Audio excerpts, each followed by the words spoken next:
তখনই উনি বেরিয়ে এলেন। ওনার মুখটা লাল টমাটোর মতো হয়ে আছে। ব্যাপারটা সন্দেহজনক। কাহিনী কি? উনি আমার ঠিক সামনে দাঁড়িয়ে বললেন, যাও খাটের তলায় গিয়ে ঘুমিয়ে পড়ো। এবার সব চিন্তা ভাবনাকে জলাঞ্জলি দিয়ে আমি ওনার দিকে করুণ দৃষ্টিতে তাকালাম, কিন্তু আমার করুণ চাহনি ওনার উপর প্রভাব ফেলল বলে মনে হচ্ছে না। এবার আমি বলে উঠলাম, দেখুন আমার মতো বাচ্চাকে প্লিজ এভাবে নির্যাতন করবেন না। শুভ্র রাগী কণ্ঠে বলল, আমি তোমাকে নির্যাতন করেছি? আর কি বললে? তুমি বাচ্চা? গাড়িতে তো খুব করে বলছিলে তুমি অ্যাডাল্ট, তোমার বিয়ে হয়ে গেছে, ব্লা ব্লা ব্লা, তো এখন আবার বাচ্চা হয়ে গেলাম। আমি বললাম, আজব, আমি যদি এখন বলি আমি আপনার বাচ্চা মা হতে যাচ্ছি, আপনি বিশ্বাস করবেন? শুভ্র বলল, হোয়াট? কি ফালতু কথা বলছো তুমি? আমি বললাম, ফালতু কথা কেন হবে? আমি অ্যাডাল্ট আর আপনি এটা মেনে নিলেন। তাহলে এখন যদি আমি বলি আমি আপনার বাচ্চার মা হতে চলেছি, তাও আপনি মেনে নিবেন? শুভ্র বলল, এই মেয়ে একদম চুপ, কই কি বলতে হয় জানো না? আর একটা কথা না বলে চুপচাপ গিয়ে শুয়ে পড়ো, অবভিয়াসলি খাটের নিচে। আমি বললাম, না প্লিজ, এমন করবেন না, ওখানে তেলাপোকা আছে, প্লিজ প্লিজ। শুভ্র বলল, আচ্ছা ঠিক আছে, আমি তোমাকে সোফায় শুতে দিব, but I have a one condition. আমি দাঁত কেলিয়ে বললাম, ওকে ওকে, আমি রাজি।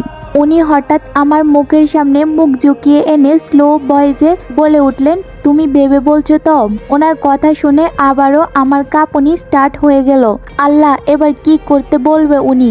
কিছু না ভেবেই তো গাদার মতো হ্যাঁ হ্যাঁ বলে দিলাম। এখন কি হবে? আমি আসলে একটা ডাফার। কি দরকার ছিল খাটের তলার কথা বলার? নিজের সাথে বিভীষণের মতো আচরণ করছিস তুই রোদ, এবার বুঝ খেলাম। তখনই শুভ্র বলে উঠল, এই যে মিসেস, ভাবনা চিন্তা হয়ে গেল, আপনি কি রেডি? আমি ভয়ে ভয়ে বললাম, কি করতে হবে? উনি বললেন, তেমন কিছু না। ওনার এই তেমন কিছু না শব্দটাই ব্যাপক কিছু আভাস পাচ্ছি আমি। গলা শুকিয়ে আসছে। শুভ্র বলল, আজ আমার পাটা বেশ ব্যথা করছে, তুমি আমার পাটা টিপে দিবে যতক্ষণ না আমার ঘুম আসে। আমি বললাম, হোয়াট, পাগল হয়ে গেছেন? আমি টিপে দিব, তাও আবার পা? ইম্পসিবল। উনি বললেন, ওকে তাহলে যাও খাটের নিচে, গুড নাইট। আমি বললাম, এই না না। উনি বললেন, কি? আমি বললাম, আমি টিপবো। উনি বললেন, কি টিপবা? আমি বললাম, আপনার গলা। শুভ্র ব্রু কুচকে তাকিয়ে বলল, কি বললা? আমি বললাম, না মানে আপনার পা টিপবো। শুভ্র বলল, ও সরি, বাট আমি এখন রাজি নই, তুমি বরং খাটের নিচে যাও। আমি মুখ গোমরা করে বললাম, এই না প্লিজ, আমি টিপবো বললাম তো। শুভ্র বলল, ওকে রাজি হতে পারি, তবে আরেকটা শর্ত আছে।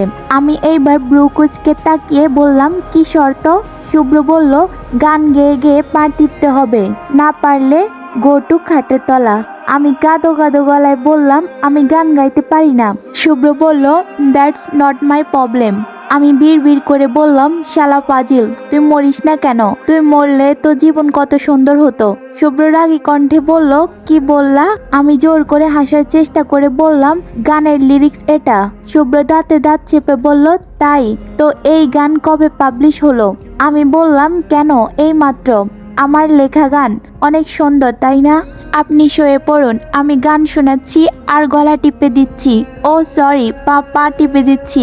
উনি শুয়ে আছেন আর আমি ওনার পা টিপছি আর জাতীয় সঙ্গীত গাইছি। ওনার দিকে না তাকিয়েও বুঝতে পারছি যে উনি ব্রু কুচকে তাকিয়ে আছেন। শুভ্র বলে উঠল, এই তুমি জাতীয় সঙ্গীত গাইছো কেন? আমি বললাম, তো? শুভ্র বলল, তো মানে তোমাকে আমি গান গাইতে বলছি, জাতীয় সঙ্গীত নয়। আমি বললাম, আরে জাতীয় সঙ্গীত এক ধরনের গান, সঙ্গীত মানেই তো গান। এভাবে প্রায় রাত 2টা পর্যন্ত উনি আমার উপর অত্যাচার চালিয়ে গিয়েছেন। তারপর কখন যে ঘুমিয়ে গেছি বুঝতে পারিনি। সকালে ঘুম থেকে উঠে দেখি আমি বিছানায় আর উনি আমার পাশে গুটিসুটি হয়ে বাচ্চাদের মতো ঘুমিয়ে আছেন। ঘুমন্ত অবস্থায় কি নিষ্পাপ লাগছে ওনাকে। এই মানুষটাকে দেখলে কে বলবে যে এই লোকটা আস্ত একটা খাটাস। 7 দিনের মধ্যে প্রথম দিনই আমার জীবনটাকে কচু পাতা বানাই ফেলছে। এবার আমাকেও অ্যাকশন নিতে হবে, নয়তো 1 সপ্তাহ পর আমাকে আর খুঁজে পাওয়া যাবে না। এই বজ্জাতটার অত্যাচারে শহীদ হয়ে যেতে হবে নির্ঘাত। তারপরের দিন খবরের কাগজে বের হবে, এক খাটাসের অত্যাচারে শহীদ হলো সাহসী নারী রোদেলা। বিছানায় উঠে বসে ওনার দিকে তাকালাম। ওনার ওই কালচে লাল ঠোঁটগুলো অলওয়েজ আমার জন্য একটা আকর্ষণ বস্তু। একটু ভেবে আমি ওনার ঠোঁটের দিকে এগিয়ে গেলাম। ওনার ঠোঁটগুলোকে আজ বেশ করে ছুঁয়ে দিতে ইচ্ছে করছে, কিন্তু ওই যে পাটা কপাল আমার। ওনার ঠোঁটের কাছে মুখ আনতে হঠাৎ উনি চোখ খুলে তাকালেন। উনি আমাকে ওনার মুখের কাছে দেখেই 5G স্পিডে উঠে বসলেন। ব্যাবাচাকা ভাবটা কাটিয়ে চোখে মুখে রাগ ফুটিয়ে বললেন, এই মেয়ে কি করছিলে আমার উপর? আমি ভয়ে ঢোক গিলে বললাম, আমি। উনি রাগি চোখে বললেন, কি আমি করছো? টেল মি, কি করছিলে? আমি জোর করে হাসার চেষ্টা করে বললাম, দেখছিলাম। শুভ্র ব্রু কুঁচকে বলল, কি দেখছিলে? আমি বললাম, আপনাকে। শুভ্র চেঁচিয়ে বলল, হোয়াট? আমি দাঁত বের করে হাসি দিয়ে বললাম, না মানে আপনি জেগে আছেন কিনা সেটা দেখছিলাম। শুভ্র বলল, জেগে আছি কিনা সেটা দেখার জন্য কি কলেজের উপর উঠে বসতে হয়? আর কেনই বা এত দেখা দেখি? আমি ঘুমিয়ে থাকলে কি প্রতিশোধ নিতে নাকি? আমি বললাম, চিচি কি যে বলেন না, আমি প্রতিশোধ নিতে যাব কেন? আমি তো আরো সরি বলতে চাইছিলাম, তাই চেক করছিলাম আপনি জেগে আছেন কিনা। সকাল সকাল আপনাকে সরি বললে দিনটা ভালো যাবে, তাই ভাবলাম। শুভ্র সন্দেহের দৃষ্টিতে তাকিয়ে বলল, কেন? তুমি কেন সরি বলবা? আমি বললাম, না মানে কাল গাড়িতে আপনাকে কি না কি বলছি তাই। হাজার হলেও আপনি আমার বুইরা জামাই। শুভ্র ব্রু কুচকে তাকিয়ে বলল, তুমি আমাকে আবার বুইরা বললে? আমি বললাম, সেই জন্যই তো সরি বলবো। আপনি একটু চোখটা বন্ধ করুন, আমি সরি বলে চলে যাই। আজ কোচিংয়ের ফার্স্ট দিন, আমি লেট করতে চাই না প্লিজ। শুভ্র বলল, এক মিনিট, তুমি সরি বললে আমাকে চোখ বন্ধ করতে হবে কেন? আমি নিচের দিকে তাকিয়ে বললাম, আমার লজ্জা লাগে। শুভ্র অবাক হয়ে বলল, কি তোমার লজ্জা আছে? সরি বলতে কারো লজ্জা লাগে আমার জানা ছিল না। আমি বললাম, আমার লাগে। করুন না একটু চোখ বন্ধ প্লিজ। শুভ্র বললেন, ওকে করলাম চোখ বন্ধ, তাড়াতাড়ি সরি বলে আমার উদ্ধার করো। উনি বিরক্ত নিয়ে চোখ বন্ধ করলেন। আমিও কম কিসে। উনি চোখ বন্ধ করা মাত্রই ওনার ঠোঁট জুড়ে একটা কামড় দিয়ে বসলাম, আর কামড় দিয়ে এক দৌড়ে ওয়াশরুমে ঢুকে পড়লাম। দরজা লাগানোর সময় দেখলাম উনি হ্যাং মেরে বসে আছেন। আমার এই মুহূর্তে অনেক হাসি পাচ্ছে। বেশ করেছি, কেন করব না? কত কিউট করে একটা কিস করতে চাইলাম, মহাশয় দিলেন আমায় বাস। এখন বুঝো মজা, কামড় খেতে কেমন লাগে। ওয়াশরুমে আগে থেকেই কাপড় রাখা ছিল, তা দিয়ে গোসল করে রেডি হয়ে নিলাম, কিন্তু বের হওয়ার সাহস পাচ্ছি না। উনি আমার সাথে ঠিক কি করতে পারেন এসব নিয়েই ভাবছি। ক্ষুধাও পেয়েছে ব্যাপক, আর কোচিং এর জন্য লেট হচ্ছে, বের তো হতেই হবে। আল্লাহ আল্লাহ করে দরজাটা খুলেই একটা পা বাইরে রাখতেই কেউ একজন আমার হাতটা টেনে ধরলো। কিছু বুঝে ওঠার আগেই দেয়ালের সাথে শক্ত করে চেপে ধরলেন আমায়। ভয়ে আমি চোখ খিচে বন্ধ করে নিলাম। আমার মুখের উপর কারো গরম নিঃশ্বাস অনুভব করতে পাচ্ছি। ধীরে ধীরে চোখ খুলে সামনে তাকাতেই ওনার ফর্সা মুখটা চোখে পড়ল, তার সাথে এক জোড়া রাগী চোখ। ভয়ে আমি ঢোক গিলে যাচ্ছি বারবার। কি করে এবারের মতো বাঁচা যায় এই চিন্তায় মাথায় ঘুরছে। উনি দাঁতে দাঁত চেপে বললেন, কি করলা এটা? আমি ভয়ে ভয়ে বললাম, কি করছি? উনি পাশের দেয়ালে ঘুষি দিয়ে বলল, কি করেছো জানো না তুমি? ওনার কাঁধের উপর দিয়ে দরজার দিকে ভয় ভয় চোখে তাকিয়ে বললাম, মামনি তুমি এখানে? তাতেই কাজ হলো। উনি আমার মুখের রিয়াকশন আর কথা শুনে একরাশ ভয় নিয়ে পিছনে তাকাতেই দৌড় দিলাম, কিন্তু শেষ রক্ষা আর হলো না। দরজা পর্যন্ত যাওয়ার আগেই উনি আমার হাতটা জোরে চেপে ধরে ওনার বুকের সাথে আমার পিঠ লাগিয়ে দাঁড় করালেন। হাতটা ভীষণ জোরে চেপে ধরে বলে উঠলেন, খুব বুদ্ধি মাথায় তাই না? ওনার প্রতিটা নিঃশ্বাস আমার ঘাড়ে পড়ছে, আর আমি কেঁপে কেঁপে উঠছি। ওনাকে এভাবে কখনো এত কাছে পাইনি, কিন্তু এখন অনুভব করার সময় নয়, নিজেকে বাঁচাতে হবে, নয়তো এই খাটাসটার হাতেই নির্ঘাত আজকেই মৃত্যু হবে। এইসব ভেবেই ওনার পায়ে দিলাম এক লাথি। ঘটনায় ওনার হাতটা একটু ঢিল হয়ে আসতেই আমি ছুটে পালালাম। এবার আমায় পায়কে সোজা মামানি আর মামুর সাথে খাবার টেবিলে বসে গেলাম। প্রায় 10 মিনিট পর উনি ডাইনিংয়ে আসলেন। এত তাড়াতাড়ি কেমনে রেডি হলেন আল্লাহ জানে। 10 মিনিট অফিসের জন্য পারফেক্টলি রেডি হয়ে আসছেন। হোয়াইট শার্ট আর ব্ল্যাক ব্লেজার, একদম ড্যাশিং লুক, কিন্তু ঠোঁটের কোণে একটু কালচে হয়ে আছে, মনে হচ্ছে কেটে গেছে। তাহলে কি আমার কামড়ে? বাহ রোদ, তোর দাঁতের পাওয়ারও তো হেব্বি। হঠাৎ মামুর ডাকের ভাবনার প্রহর কাটিয়ে মামুর দিকে তাকালাম। মামু বললেন, রোদ মা। আমি বললাম, জি মামু। মামু বললেন, আজ তো ফার্স্ট ক্লাস, মন দিয়ে পড়াশোনা করবে। আমি মাথা হেলিয়ে সম্মতি জানাতেই মামু বলে উঠলেন, সবাই শুনে রাখো, আজ থেকে রোদ মাকে কেউ কোনো কাজ করতে বলবে না। এখন ওর পড়ার সময়, কোনো ডিস্টারবেন্স আমি টলারেট করব না। আর রোদ মা, আমি বললাম, মামু বলল, তোকে যদি কেউ ডিস্টার্ব করে তাহলে শুধু আমাকে বলবি, ওর ক্লাস নেওয়ার দায়িত্ব আমার। মামুর কথা শুনেই মনে লাড্ডু ফুটে গেল। এত বড় সুযোগ এই জন্মে আবার পাবো বলে মনে হচ্ছে না। এই জামাই নামক হনুমানটাকে হানিমুনে পাঠানোর এটাই উপযুক্ত সুযোগ। আমি মুখ গোমড়া করে বললাম, তোমার ছেলেই তো আমাকে বিরক্ত করে। মামু অবাক হয়ে বললেন, আমার ছেলে? শুভ্র ভাইয়াও আমার দিকে রাগি চোখে তাকালো। আমি কাঁদো কাঁদো হয়ে বললাম, এই যে দেখো কিভাবে তাকাচ্ছে আমার দিকে। ওনার এই চাহনির অর্থ কি জানো? রুমে চলো, তারপর বোঝাচ্ছি মজা। মামু ব্রু কুচকে রাগী গলায় বলল, শুভ্র, তুই রোদমাকে চোখ দিয়ে তাই বোঝাতে চাস? শুভ্র বলল, না বাবা, ওর কথা তুমি বিশ্বাস করছো? যত সব ফালতু কথা। আমি নাকা কান্না করে বললাম, আমি কি ফালতু কথা বলছি? এখন তো ফালতুই হব। মামু, তুমি নিশ্চয়ই ওনার কথা বিশ্বাস করবে? করবেই না বা কেন? নিজের ছেলে বলে কথা, আমি তো পরের মেয়ে। মামু এবার পড়লেন মহাবিপদে। উনি যে কনফিউজড এটা ওনার চোখে মুখে স্পষ্ট।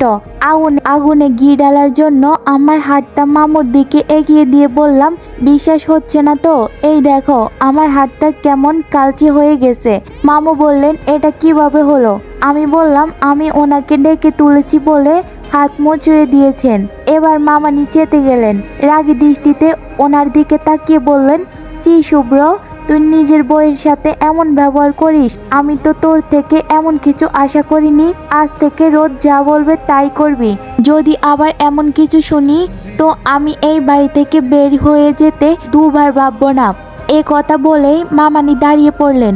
মামানি যে এত সিরিয়াস হয়ে যাবে ভাবিনি। ওনার দিকে তাকাতেই দেখি উনি পুরো অগ্নিগিরি চোখের মধ্যে ঢুকিয়ে আমার দিকে তাকিয়ে আছেন। কি ভয়ানক ব্যাপার! তাড়াতাড়ি চোখ সরিয়ে মামুর দিকে তাকালাম। মামুও ব্যাপারটা হজম করতে পারেনি, তবে মামানির কথায় হতবাক হয়েছেন ঠিক। যে বাড়িতে আমার বৌমাদের রেসপেক্ট থাকবে না সেই বাড়িতে আমি এক মুহূর্ত থাকবো না, মনে থাকে যেন, বলেই রান্নাঘরে চলে গেলেন। এবার মামু শুভ্রর দিকে তাকিয়ে বলে উঠলেন, কারোর জন্য যদি আমার একটি মাত্র বউ বাড়ি ছেড়ে চলে যায় তাহলে আমি তাকে তেজ্যপুত্র করব। ব্যাপারটা বেশ খারাপ দিকে এগিয়েছে তা বুঝতে পারছি, তবে এদিকে ভালোই হয়েছে। এবার মিস্টার আবরার শুভ্র বুঝবে নওশীন রোদেলা কি জিনিস। মামু বলে উঠলেন, শুভ্র, রোদমাকে যাওয়ার সময় কোচিংয়ে নামিয়ে দিয়ে যাবি। রোদমা যাও। উনি কোনো কথার উত্তর না দিয়ে উঠে চলে গেলেন। উনি যে ভয়ানকভাবে রেগে আছে তা ওনার চোখে মুখে স্পষ্ট। আমিও মামুর দিকে তাকিয়ে শুকনো একটা হাসি নিয়ে ভয়ে ভয়ে ওনার পিছন পিছন উঠে চলে এলাম। ক্রমাগত দোয়া দুরুদ পড়ছি। বাড়ির বাইরে এসে দেখলাম উনি গাড়িতে বসে আছেন, রাগে চোখ মুখ লাল হয়ে আছে। আমি আর কোনো ঝামেলা না করে গাড়িতে উঠে বসলাম। রাত 11টা। বিছানায় বই খাতা চড়িয়ে পা মেলে বসে আছি। একটা টপিক কিছুতে আমার মাথায় ঢুকছে না, তাই খুব মনোযোগ দিয়ে কলম কামড়ে চলেছি। হঠাৎই উনি ফোনে কথা বলতে বলতে রুমে ঢুকলেন। রুমে ঢুকতেই থমকে দাঁড়ালেন। কিছুক্ষণ আমার দিকে তাকিয়ে থেকে ফোনটা কেটে পকেটে রাখলেন। তারপর আমার দিকে তাকিয়ে দিলেন একটা দমক। রাগী চোখে বললেন, বিছানায় কি অবস্থা করেছো তুমি? এইভাবে বই খাতা চড়িয়ে চিটিয়ে রেখেছো কেন? আমি মুখ গোমড়া করে বললাম, আমার মাথায় পড়া না ঢুকলে আমি এমনই করি। উনি ব্রুকুচকে বললেন, তার মানে এই মুহূর্তে তোমার মাথায় পড়া ঢুকছে না? আমি ঠোঁট উল্টা করে বাচ্চাদের মতো পেস করে বললাম, না, এই টপিক বুঝতে পারছি না।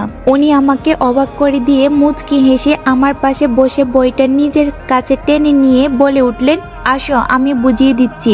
উনি আমাকে পড়া বোঝাচ্ছে আর আমি এক দৃষ্টিতে ওনার দিকে তাকিয়ে আছি। আচ্ছা, মানুষটা এত সুন্দর হওয়ার কি দরকার ছিল? ওনাকে দেখলে যে আমার হার্ট অ্যাটাক হওয়ার মতো অবস্থা হয়। তা উনি কি জানেন? ওনার শরীর থেকে একটা মিষ্টি গন্ধ আসছে। এই গন্ধটাই আমাকে পাগল করার জন্য যথেষ্ট। উনি আমাকে পড়া বুঝিয়ে উঠে ওয়াশরুমে চলে গেলেন। যাওয়ার সময় বিছানা ঠিক করতে বললেন। উনি ঘুমাবেন। আমি মন খারাপ করে বসে আছি। কি এমন ক্ষতি হতো যদি আরেকটু সময় আমার সাথে বসতেন?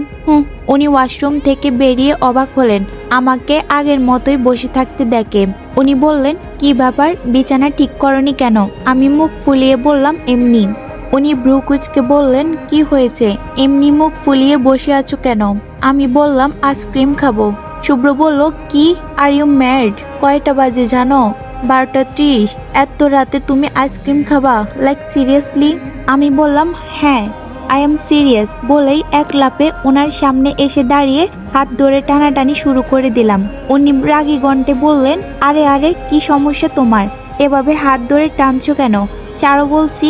আমি বললাম, না, ছাড়বো না। আপনি এখন আমার সাথে আইসক্রিম খেতে যাবেন, তাও হেঁটে হেঁটে। উনি বললেন, ইম্পসিবল, আমি এখন কোথাও যাব না, সরো সামনে থেকে। আমি বললাম, যাবেন না তো? উনি বলল, না। আমি মুখ ভেঙিয়ে বললাম, ওকে, আমি যাচ্ছি মামুর কাছে। উনি ভ্রু কুঁচকে বললেন, এই বাবার কাছে কেন যাবা? আমি বললাম, বিচার দিতে।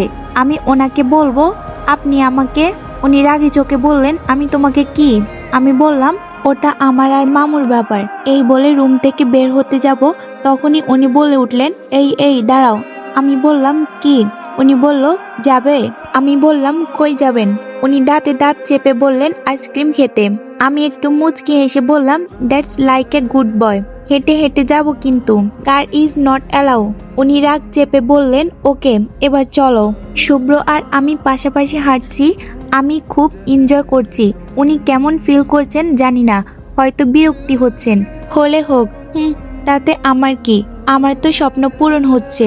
আমার ছোটবেলা থেকেই ইচ্ছা আমি আমার বরের সাথে হাতে হাত রেখে রাতের আকাশ দেখব। আমাদের হাতে হাত না থাকলেও আমি খুশি উনি পাশে তো আছেন, এটাই তো অনেক।